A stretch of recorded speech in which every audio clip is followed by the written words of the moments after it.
大家好，歡迎收睇 Canvas TV News， 我係二 C 班陳飛馳。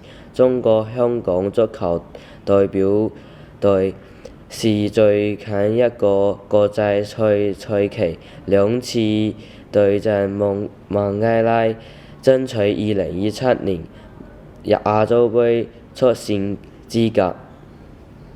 港隊先後主座下先鋒鍾超斌、李小涵帶演帽子戲法，是補時最後1分鐘以4-3絕殺孟加拉。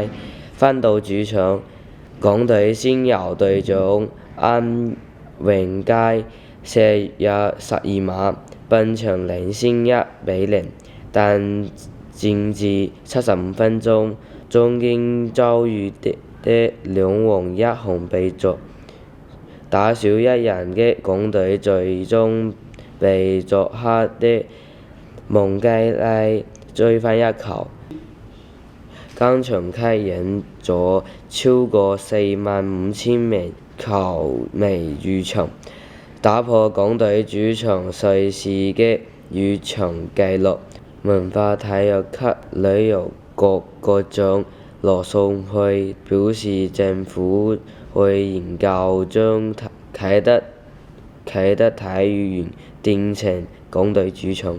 我都會翻去研究一下。我頭先呢亦都啱葉鴻輝隊長落咗嚟，我同佢都傾咗兩句。首先問候佢傷勢啦，咁另外就係都問下佢睇落去，佢覺得個草地點樣？咁佢覺得可能都係有啲平整啊嗰方面呢可以更加好一啲都未定。咁我會再請啟德啊方面去研究，盡量令個草地即係再好。羅素慧賽後連同其他官員去九龍城食宵夜，佢認為盛事能夠帶旺經濟，並希望下次港隊能夠是主場贏新加坡，晉身亞洲杯決賽周。今日到呢度，下星期再見。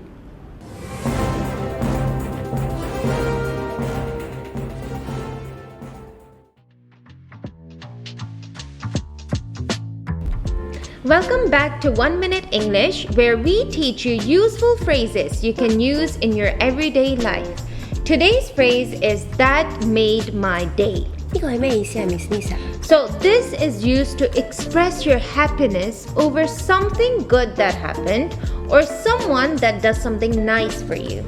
即係當某啲人做咗一啲嘢令到你開心，或者係某啲美好嘅事情發生咗，你就會令你覺得呢一日都過得非常之值得同埋開心啦。Yes, so my best friend knew I was very tired and she brought me coffee, and that made my day. What about you, Miss Jessica? What made your day? 如果我返學嘅時候見到一隻貓喺路上面呢，我就會覺得好開心啦。或者呢一個陌生人對我微笑，我都會覺得好開心嗰一日。